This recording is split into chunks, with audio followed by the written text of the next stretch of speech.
Ce tutoriel traite des outils de dessin dans Analyzer Pro. Les outils de dessin sont disposés par défaut sur le côté gauche de l'écran.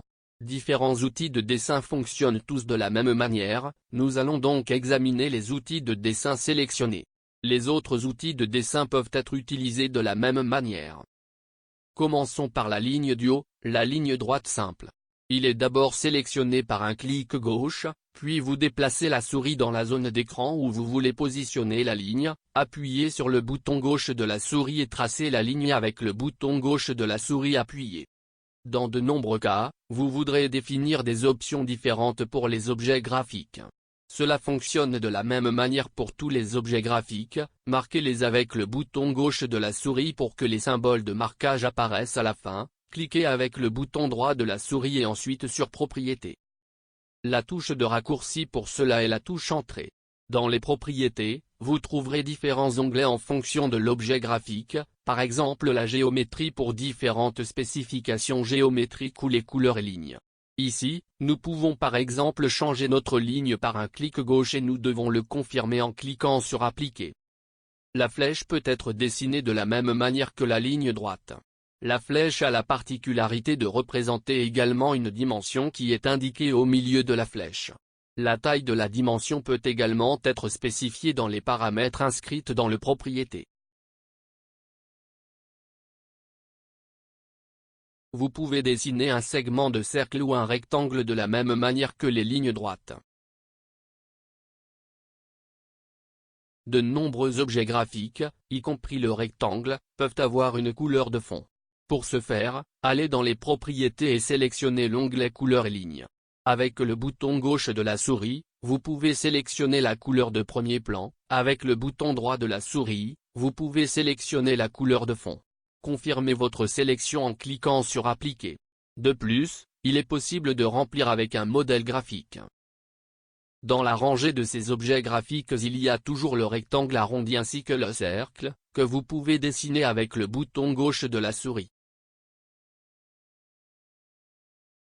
L'objet graphique suivant est l'objet courbe. Vous le sélectionnez et appuyez ensuite sur la position souhaitée à l'écran avec le bouton gauche de la souris. À chaque clic supplémentaire, vous définissez un point supplémentaire dans la ligne courbe. Lorsque vous avez terminé, terminez la ligne par un double clic, qui définira le dernier point, ou par un clic droit. Une particularité de ces objets de ligne est que lorsque vous passez la souris dessus, vous pouvez connaître la longueur réelle de la ligne.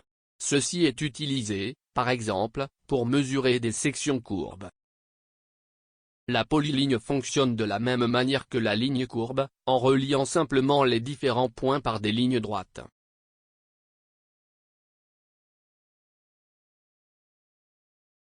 De plus, il y a la règle courbe dans cette catégorie, qui dessine des lignes courbes graduées en mètres.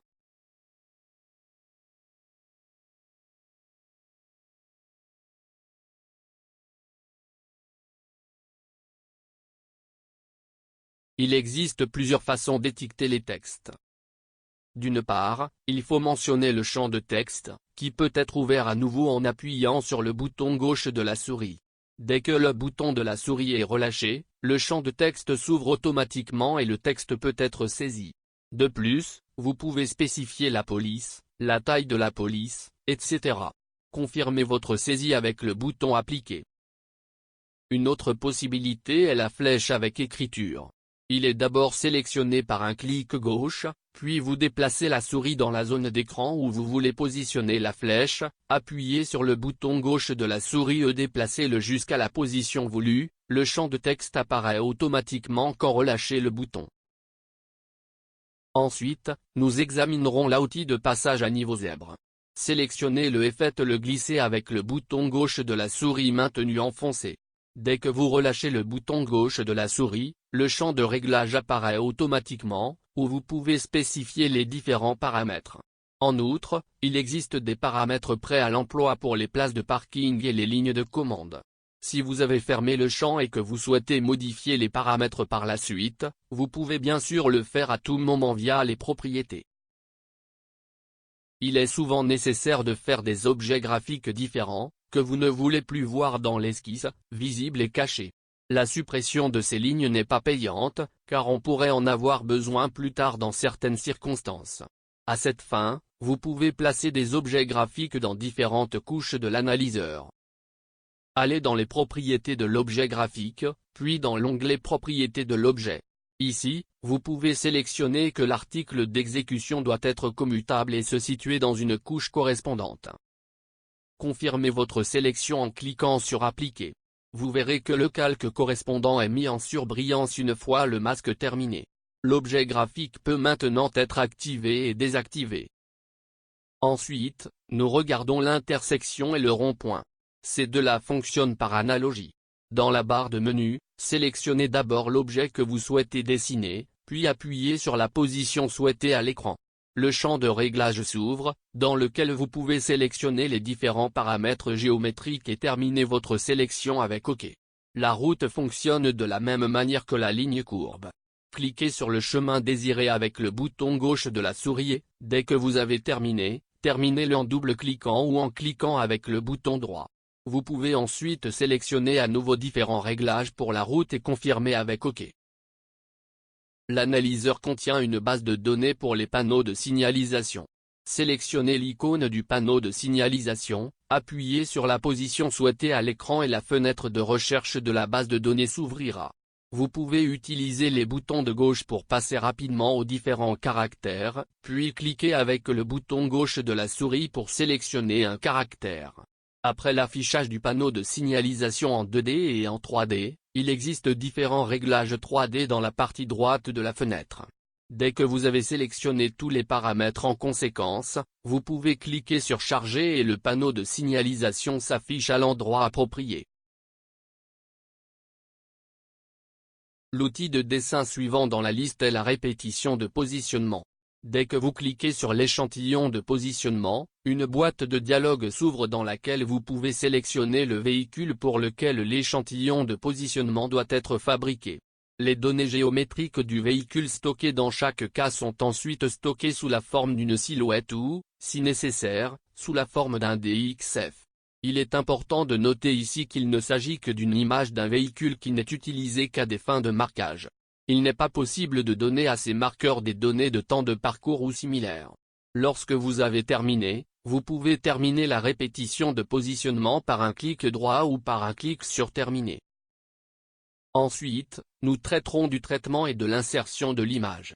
Pour ce faire, fermez le document actuel et ouvrez un nouveau document vide. Pour charger une image, cliquez sur l'icône de la maison Insérer objet graphique, puis sur l'image. Un navigateur de fichiers Windows s'ouvre, dans lequel vous pouvez sélectionner l'image souhaitée.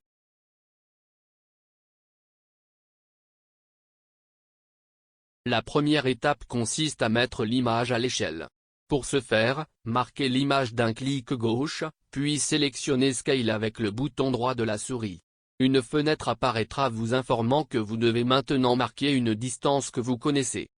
Confirmez ce message avec OK et recherchez une distance réelle connue. Ici, sur cette photo, vous pouvez voir que la distance est de 10 mètres.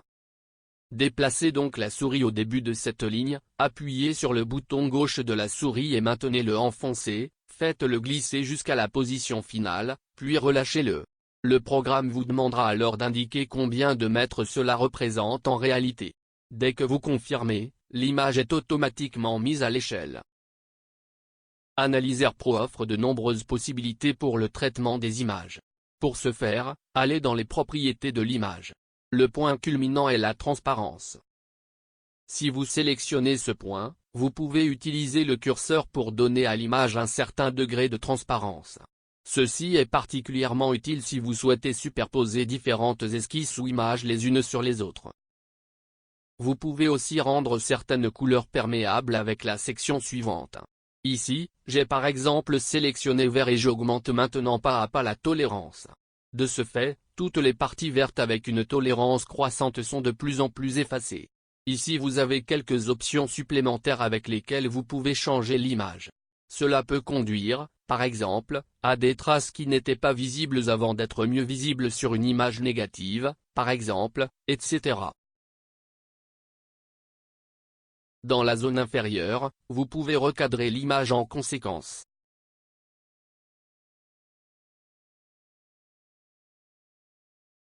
Comme d'habitude, confirmez votre sélection avec le bouton Appliquer.